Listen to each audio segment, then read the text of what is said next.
ये आपने अक्सर YouTube पे देखा होगा। जब भी आप अपना मोबाइल ऑन करते हैं, आप YouTube पे जाते हैं, तो छोटा सा 1 मिनट 27 सेकंड का एक छोटा सा एक जो है वो ऐड आता है। और ये भाई साहब क्या कहेंगे, एस्कॉन का द्वारिका में बहुत बड़ा मंदिर बन रहा है, आप सब लोग दिल खोल के दान कीजिए, नीचे हमारे खाता नंबर दिए हुए हैं, इन खाता नंबरों पे जाके आप जी डोनेट करें। किस लिए? पत्थरों में पैसा बर्बाद करवाने के लिए, एस्कॉन का बहुत बड़ा मंदिर बनवाने के लिए। उस मंदिर में फिर ये एक मूर्ति लगाएंगे, उस मूर्ति में फिर ये सारे पंडित लोग इकट्ठे होके फिर ये उस मूर्ति के अंदर जो है वो प्राण डालेंगे, फिर वो भगवान मूर्ति के अंदर आ जाएगा। फिर उस भगवान के आगे हाथ जोड़ के कोई तो बेटा मांगेगा, कोई बेटी मांगेगी, कोई नौकरी मांगेगी, यानी खुद के बनाए भगवान से फिर खुद ही हाथ जोड़ के प्रार्थना करेंगे।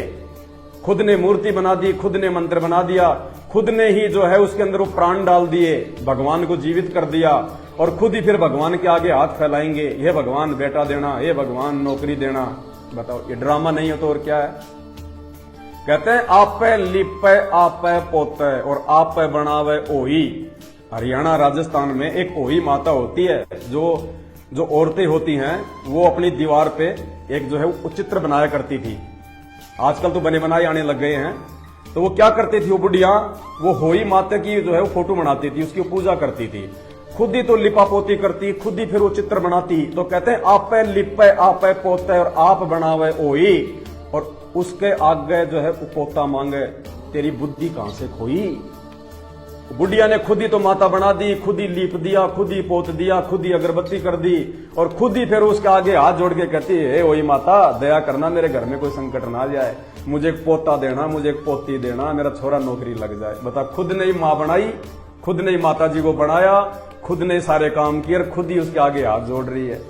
तो इसी प्रकार एस्कॉन में ये अमोघ लीला, प्रभु खुद ही ये भगवान बन बैठे। प्रभु श्री कृष्ण जी को भूल जाओ, राम को भूल जाओ, नया प्रभु आ गया इस कलयुग में। तो ये जो ये प्रभु जी हैं तुम्हारे, ये एस्कॉन का बहुत बड़ा मंदिर बनवा रहे हैं, और उसमें फिर आप जाके अपनी मन्नतें मांगोगे, तो इनको पैसों की जरूरत है। भाइयों और बहनों, आप लोग 21वीं सदी में जी रहे हो। अरे आदम के समय नहीं है, ये आदम का समय नहीं है कि कोई भी बहका देगा, कोई भी मूर्ख बना देगा।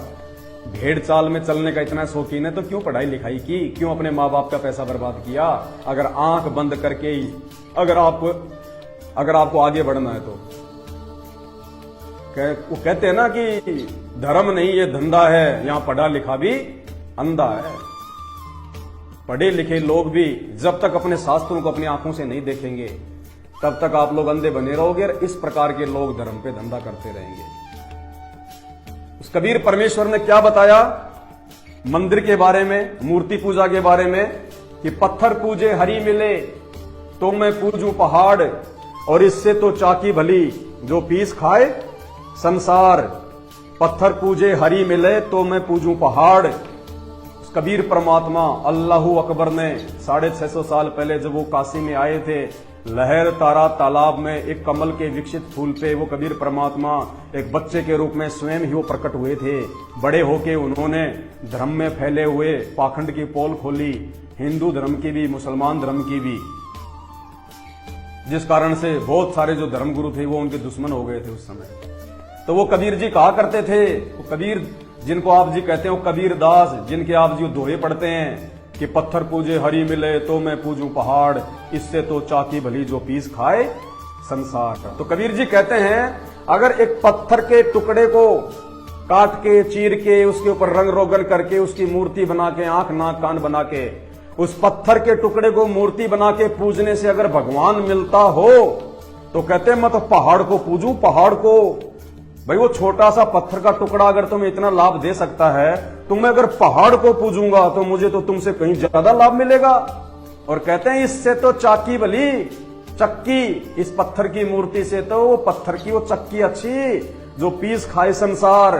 वो दुनिया को खाने के लिए आटा तो पीस के दे रही है, वो पत्थर हमारे भोजन की व्यवस्था के लिए आटा तो पीस के दे रहा है, कुछ तो काम कर रहा है। ये तुम्हारे पत्थर के भगवान तो उतना काम भी नहीं कर सकते जितना वो पत्थर की चक्की कर सकती है।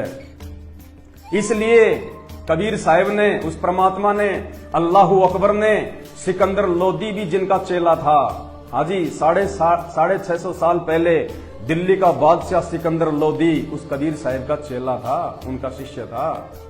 64 लाख शिष्य थे उनके।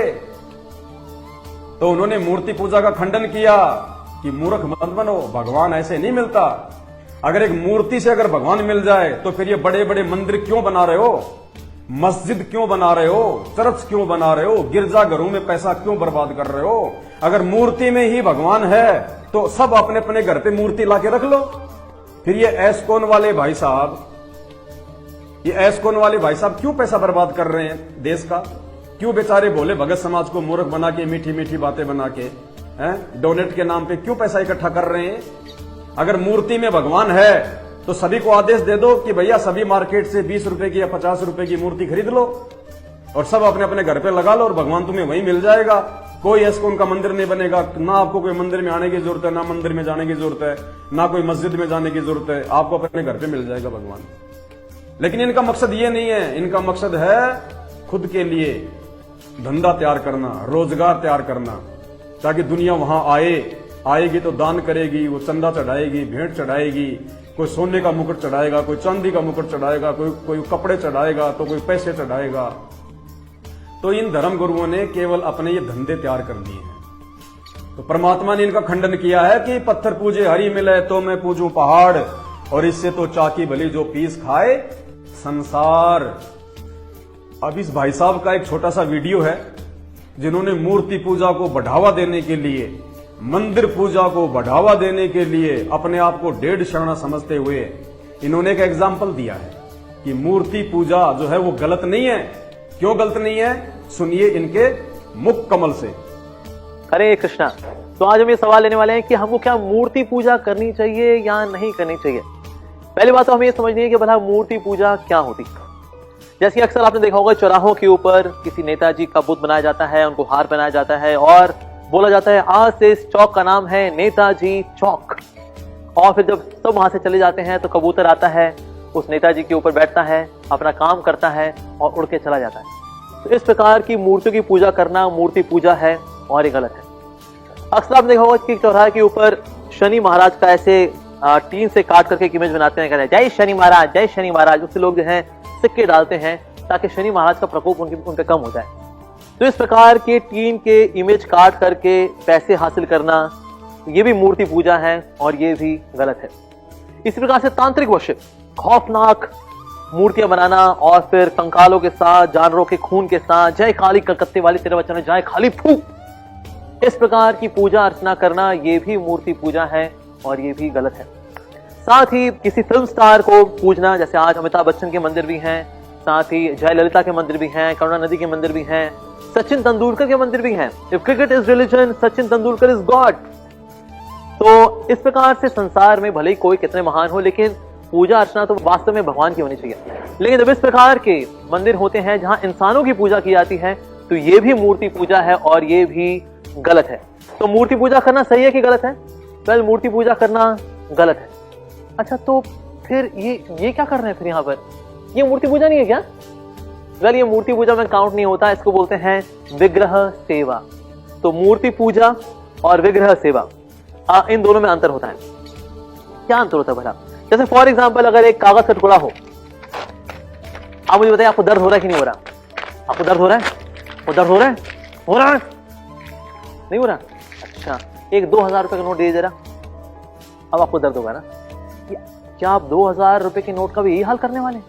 देखिए जी, वो कागज का टुकड़ा नहीं है, वो RBI से गुजर गया वो तो ना, वो कागज का टुकड़ा नहीं रहा। हाँ, जब एक कागज का टुकड़ा जब जिस तरह से RBI से गुजर जाता है तो वो कागज का टुकड़ा नहीं कहलाता, वो करेंसी नोट कहलाता है। उसी प्रकार से जब भगवान के विग्रह बनाए जाते हैं, उनकी प्राण प्रतिष्ठा हो जाती है, RBI से गुजर गए भाई, तो फिर अब यहां पर सिर्फ मूर्ति नहीं है, अब यहां पर है विग्रह।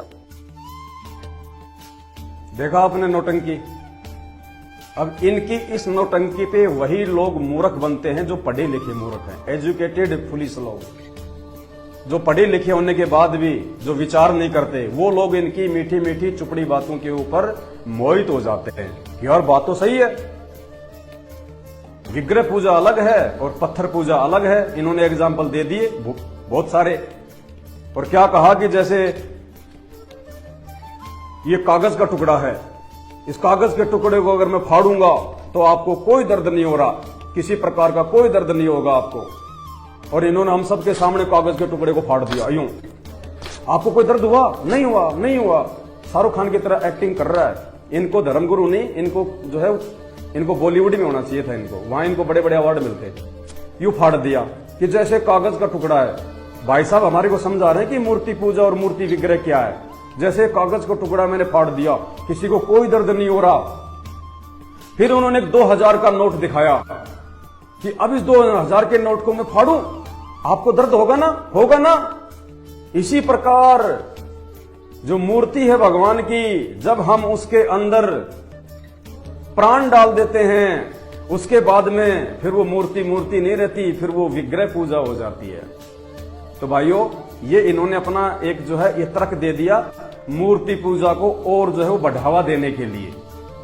ठीक है, कागज को फाड़ सकते हो, नोट को नहीं फाड़ सकते। क्यों? क्योंकि नोट आरबीआई से जो है वो गुजर चुका है।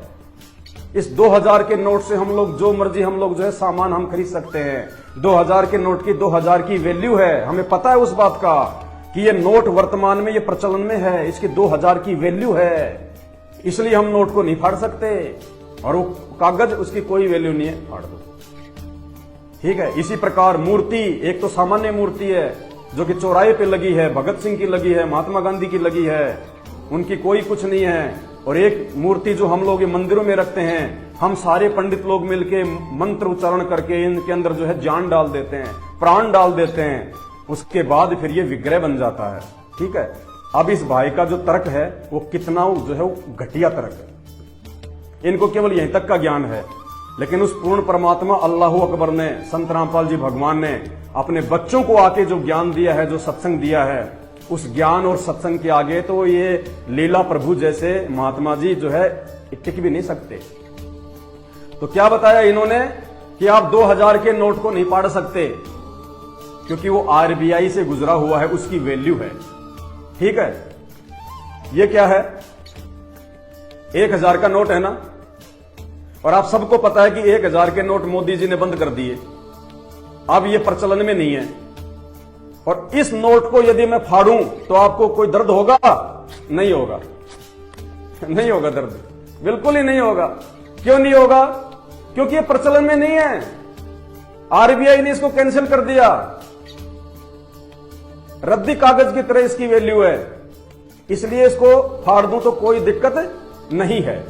अब इसी प्रकार आप समझिएगा, नोट को फाड़ने में भी फर्क है। वो 2000 का नोट जो वर्तमान में जो प्रचलन में है, उसको कोई नहीं फाड़ेगा, और फाड़ेगा तो सब कहेंगे मूर्ख आदमी है, देखो 2000 का नोट फाड़ दिया।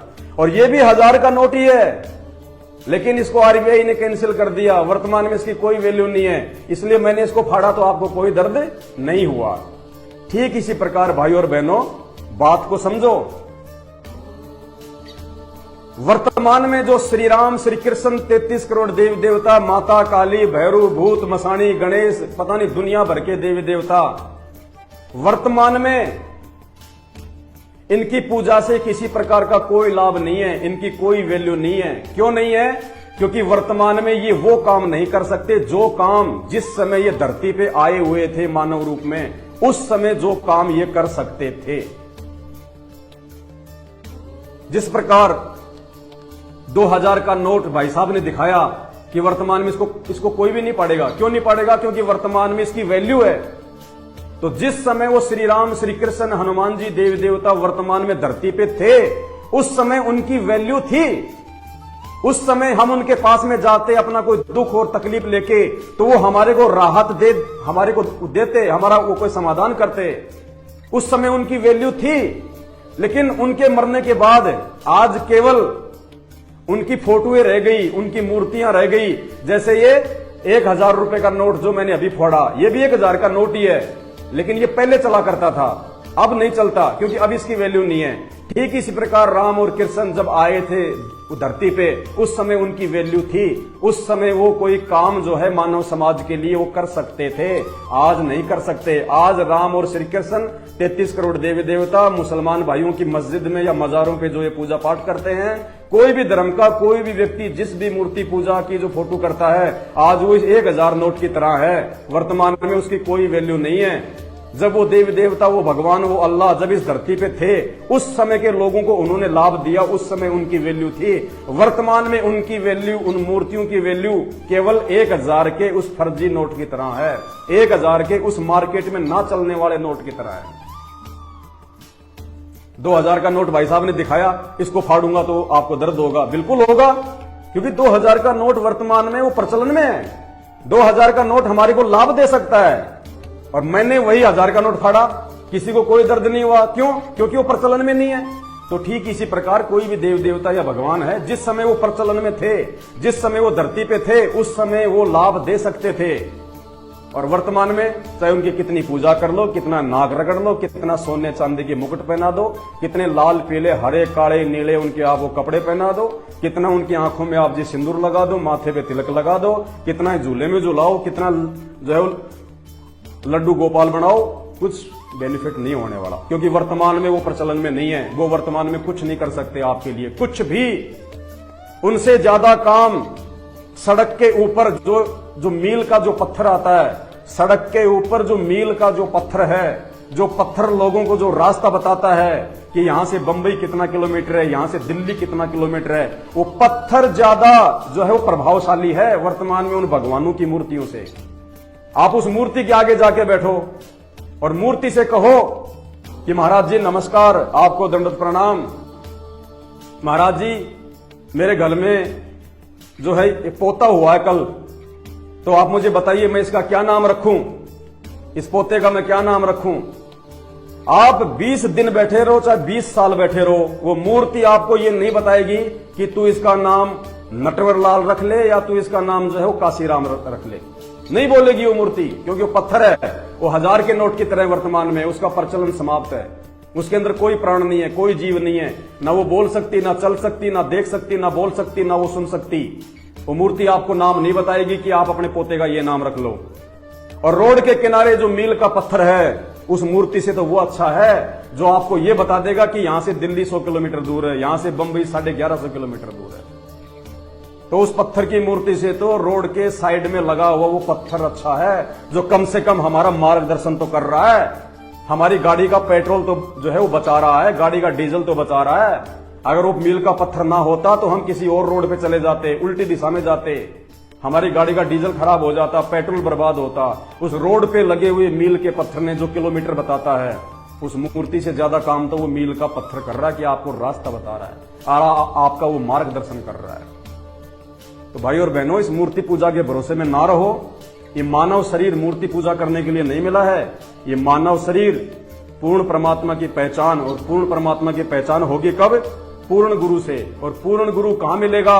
वर्तमान में धरती पे संत रामपाल जी के अलावा दूसरा कोई भी पूर्ण गुरु नहीं है। तो परमात्मा कहते हैं उस मूर्ति पूजा से अच्छा तो वो चमचा, कौन सा चमचा? घर में जिस चमचे से हम लोग सब्जी परोसते हैं, चावल परोसते हैं, कहते हैं पीतल चमचा पूजिए।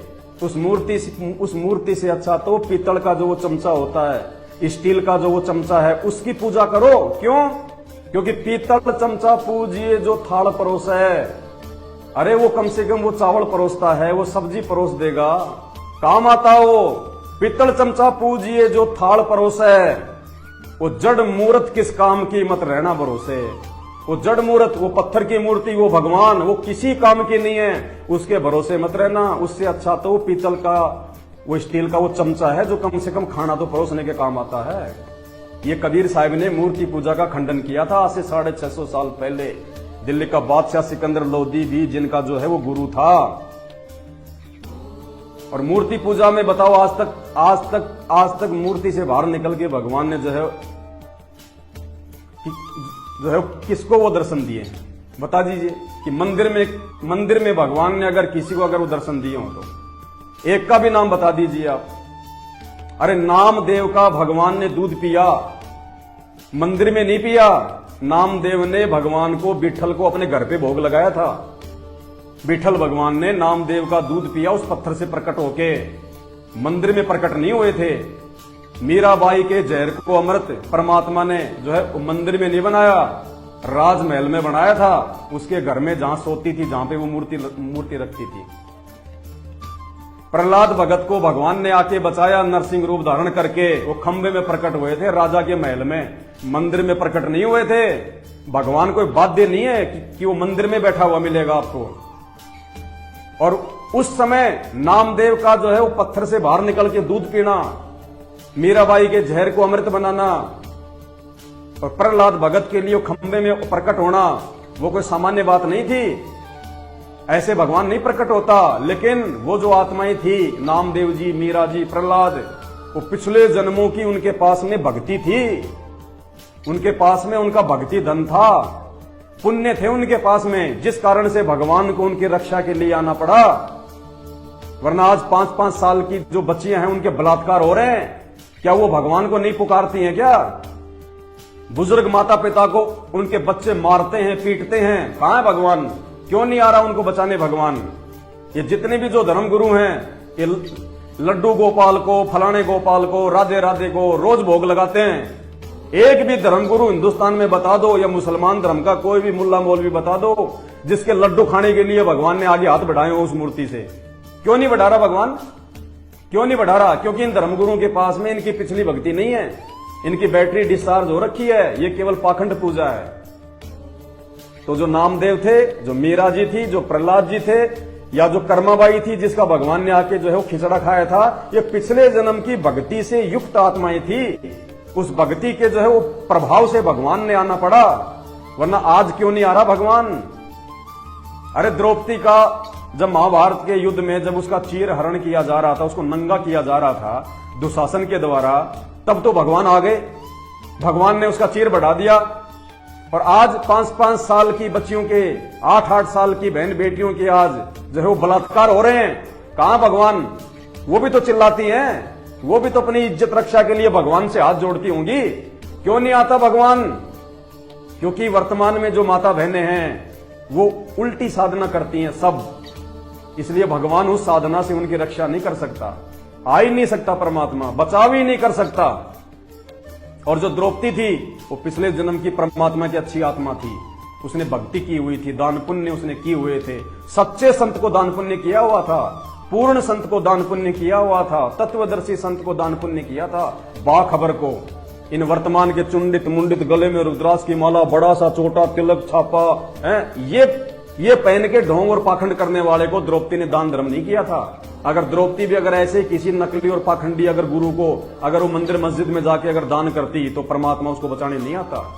द्रौपदी ने पूर्ण परमात्मा को, जो कि एक अंधे महात्मा के रूप में उसके पास में आए थे, जब वो अपने पिता राजा द्रुपद के घर पे रहती थी, जब वो कुंवारी थी और जब वो जनाना घाट पे नहाने के लिए गई थी, उस समय वो अंधे महात्मा के रूप में वो परमात्मा आया था धरती पे, और उसको द्रौपदी ने 9 इंच अपनी साड़ी का जो टुकड़ा है वो फाड़ के दिया था। अब ये नकली धर्मगुरु तुम्हारे कोई क्या पढ़ाते हैं? श्री कृष्ण जी ने सुदर्शन चक्कर चलाया था, उनकी उंगली पे चोट लग गई, खून आ गया था, जिस कारण से द्रौपदी ने अपनी साड़ी बांधी। अरे जा रे भाई, इसका मतलब श्री कृष्ण जी का सुदर्शन चक्कर तो पता नहीं कितनी बार चलता है। जब महाभारत के युद्ध में या उससे पहले जब उसने सुदर्शन चक्कर चलाया और श्री कृष्ण जी की उंगली जो है वो कट गई, उसको खून आ गया और द्रौपदी ने साड़ी का पल्लू बांधा, तो श्री कृष्ण जी तो लाखों बार अपना सुदर्शन चक्कर जो है वो चला चुके हैं, तो अब तक तो उनकी उंगली नहीं मिलती, उनकी उंगली नहीं मिलती अब तक तो। अरे श्री कृष्ण जी के सुदर्शन चक्कर से अच्छा तो आजकल बच्चों का वो है, वो जो हाथ में घुमा के बोलते हैं उसको क्या है, स्पिनर।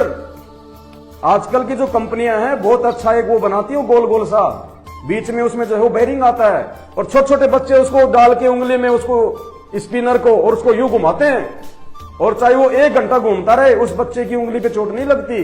तो क्या श्री कृष्ण जी का सुदर्शन चक्कर क्या उस स्पिनर से भी नीचे गिरा हुआ है? क्या वो घटिया है? उत्तम क्वालिटी का नहीं था क्या जो श्री कृष्ण जी की उंगली के चोट लग गई? ये बनावटी बातें हैं। असल में द्रौपदी ने एक साधु को दान दिया था, और वो साधु कोई पाखंडी नहीं था, कोई नकली नहीं था, पूर्ण परमात्मा वो कबीर साहब था। कहते हैं सुपात्र को दान देना चाहिए, कुपात्र को दान दोगे बेवजह मरोगे, बेमौत मरोगे, भगवान जिंदगी में लाभ नहीं देगा। अब तुमने वोडाफोन की सिम ले रखी है और तुम एयरटेल के ऑफिस में जाके अगर तुम रिचार्ज करके आओगे तो वोडाफोन कहां से तुम्हारी सिम चलाएगा?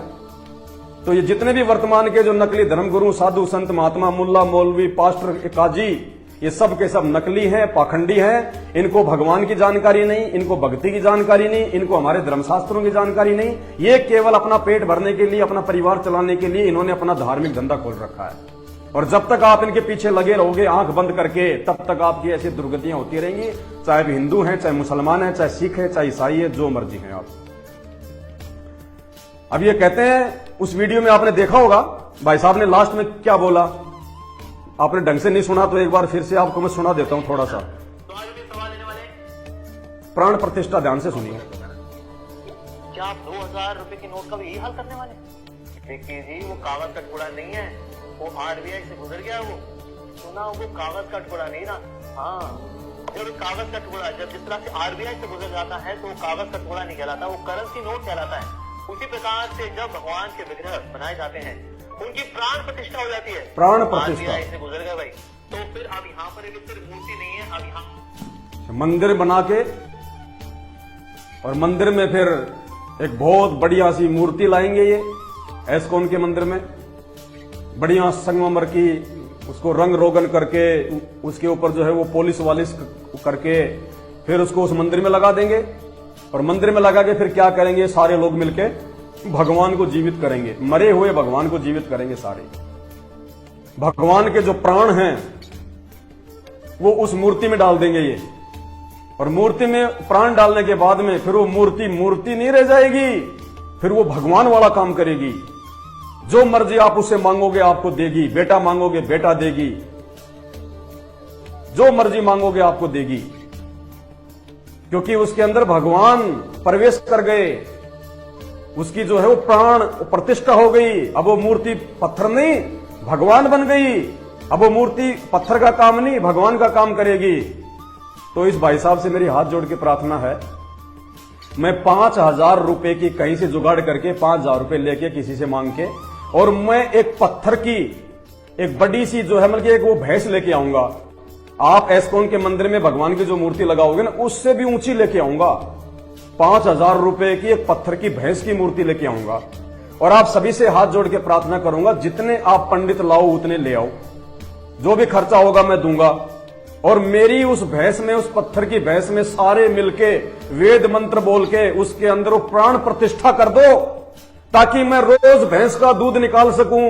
क्योंकि वो प्राण प्रतिष्ठा हो गई भैंस में, उसके बाद तो वो पत्थर थोड़ी है, वो तो भैंस बन गई। फिर वो भैंस वाला काम करेगी। फिर मेरा परिवार रोज दूध पिएगा, हम रोज दूध निकालेंगे उस पत्थर की भैंस का। अब आप कहेंगे ऐसा थोड़ी हो सकता है, तो मूर्खों वाली बात है।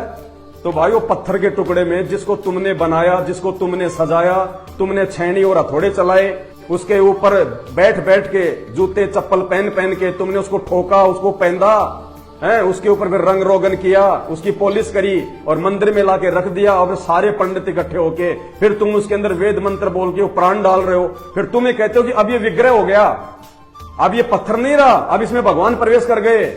और जब भगवान, फिर भगवान वाले काम यदि वो करता है, फिर लोग जाके उससे बेटा मांगेंगे, बेटी मांगेंगे, नौकरी मांगेंगे, मैं इंटरव्यू में जो है वो सफल हो जाऊं।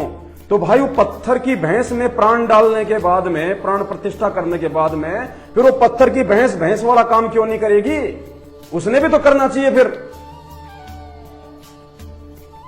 मेरे हिंदुस्तान के भाई और बहनों, तुम्हारे माँ बाप ने तुम्हारे ऊपर जो लाखों रुपया जो बर्बाद किया ना, ये कोचिंग करवा के एजुकेशन के नाम पे, इसका कुछ फायदा उठाओ।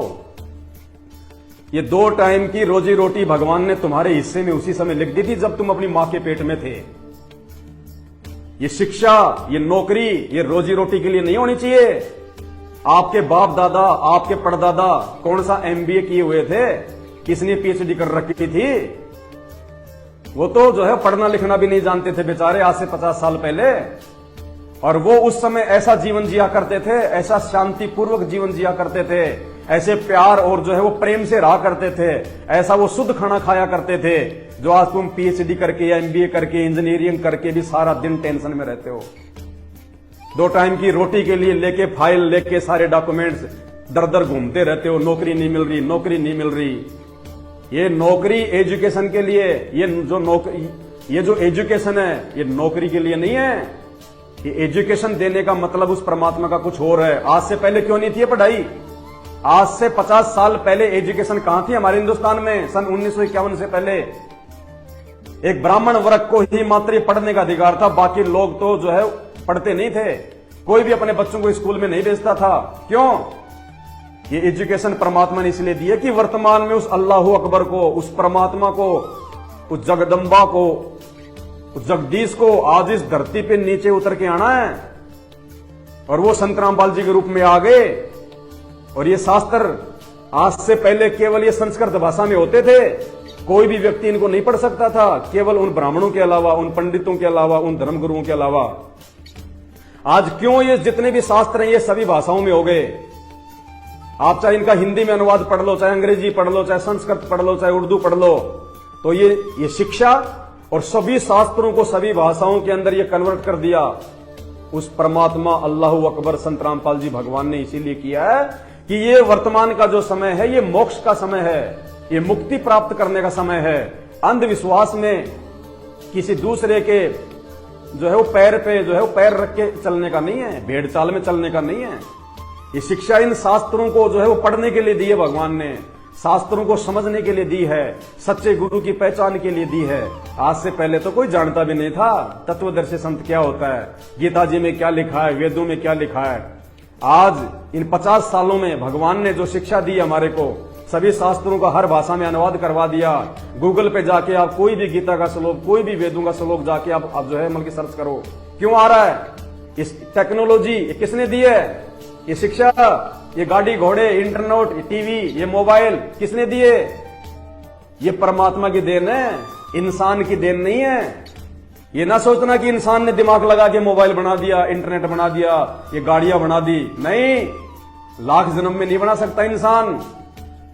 अगर इंसान के ही यदि बस की बात थी ये चीजें बनाने की, तो भाई द्वापर युग बीत गया और त्रेता युग बीत गया। रामचंद्र जी तो राजा थे, आप और हमसे तो ज्यादा दिमाग होगा उनमें, रामचंद्र जी में।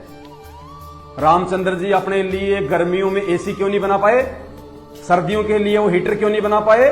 खुद रामचंद्र जी घोड़े जोड़ के चलते थे, ढंग की रोड भी नहीं थी। रामचंद्र जी एक छोटी सी महिंद्रा की जीप और एक छोटी सी डामर की रोड क्यों नहीं बना पाए? क्या रामचंद्र जी को आवश्यकता नहीं थी? जब वो जंगल में गए थे उस समय मोबाइल होते तो अपने माँ तो पीछे से अपनी माता से, अपने पिताजी से, अपने भाइयों से बात कर लेते कि कोई दिक्कत नहीं माताजी, जंगल में मैं ठीक हूं, आप टेंशन ना लेना। उनके पीछे से उनके पिताजी मर गए उनके वियोग में, पुत्र मोह में। उस समय अगर रामचंद्र जी ने मोबाइल अगर बना दिया होता तो उनके पिताजी को इतनी टेंशन नहीं होती। भरत को राजकाज करने में वो कितनी टेंशन हुई, कितना उसको जो है दिक्कत आई। अगर रामचंद्र जी छोटा सा नोकिया का अगर बटन वाला मोबाइल भी बना देते तो बात बात पे वो भरत को, अपने भाई को दिशा निर्देश तो देते रहते कि भाई ऐसा करना, ऐसा करना, ऐसा करना, ऐसा करना। श्री हनुमान जी लंका गए माता सीता का जो है वो पता लगाने के लिए। अगर उस समय हनुमान जी के पास में मोबाइल होता तो रामचंद्र जी को वहीं से जो हमल की वो खुशखबरी दे देते कि महाराज माता का पता लग गया, टेंशन मत लो, मैं आराम से आ रहा हूं। क्यों नहीं बना पाए श्री रामचंद्र जी मोबाइल? श्री कृष्ण जी क्यों नहीं बना पाए? क्या आज के इंसानों में उनसे ज्यादा दिमाग हो गया? अगर आज के इंसानों में राम और श्री कृष्ण से अगर ज्यादा दिमाग है, जिसने इंटरनेट बना दिए, लाइट बना दी, टीवी बना दिए, मोबाइल बना दिए, BMW जैसी लग्जरी गाड़ियां बना दी, तो फिर राम और कृष्ण क्यों? फिर तो उनसे ज्यादा बुद्धिमान आज का इंसान है जिसने चीजें बना दी। फिर तो इन इंसानों की पूजा करो, भूल जाओ राम और कृष्ण को। क्योंकि ये राम और श्री कृष्ण के भी जो है वो बस की बात नहीं थी। ये वर्तमान के किसी बड़े से बड़े साइंटिस्ट की भी जो है वो बस की बात नहीं। ये दिमाग इंसान को ये चीजें बनाने के लिए उसने दिया है जिसने इंसान को बनाया है, उस परमेश्वर ने, अल्लाह अकबर ने, पूर्ण परमात्मा ने, भगवान ने, संत रामपाल जी ने ये दिमाग दिया है आज इस दुनिया को। संत रामपाल जी ने, क्योंकि आज धरती पे संत रामपाल जी हैं, वो अल्लाह अकबर, वो पूर्ण परमात्मा। और ये सारी चीजें क्यों दी है आज इंसान को? इसलिए ताकि हम भक्ति और भगवान की पहचान कर सकें। पूर्ण गुरु कौन होता है, पूर्ण संत कौन होता है, कौन सी भक्ति सही है जिससे हमारी आत्मा का जो है आत्म कल्याण हो जाए। हम 84 लाख योनियों में ना जाएं, हम गधे कुत्ते सुअर ना बने। इन सब बातों की जानकारी के लिए ये ताकि एक जगह बैठ के उनके सत्संग सब लोग सुन सकें। घर घर में टीवी दे दिए, संत रामपाल जी एक जगह से बैठ के सत्संग करेंगे, घर घर में उनके प्रवचन सुनाई देंगे। इसलिए दिए हैं ये चीजें इंसान को जो है भक्ति और भगवान से जोड़ने के लिए। थोड़े समय और रुक जाओ, अभी तो इस काल ने, इस शैतान ने अपने नकली धर्मगुरुओं के द्वारा इन चीजों का मिसयूज करवा रखा है। थोड़े दिनों बाद में जब ये सब डिस्फ्यूज हो जाएंगे, सब धर्मगुरु, सब मंदिर, सब मस्जिद, सब मूर्ति, सब जो है ये चर्च वगैरह, देवी देवता सब फैल हो जाएंगे, सबकी पोल खुल जाएगी इनकी, ये कितने स्वामी है, कितने भगवान है, कहां तक इनके अंदर जो है वो पावर है। उस समय संत रामपाल जी याद आएंगे दुनिया को। उस समय दुनिया पुकारेगी, हे परमात्मा, हे सबके मालिक, आप कहां हो? देवादिदेव महादेव। ये देवादिदेव महादेव शंकर जी नहीं है। शंकर जी से ऊपर तो बहुत महादेव है। जब आप उनकी जीवनी पढ़ोगे तब आपको मालूम चलेगा श्री शिव महापुराण में कि शंकर से ऊपर तो और भी शंकर हैं। तो देवादिदेव महादेव ये संत रामपाल जी भगवान है वर्तमान में पूरी सृष्टि के लिए।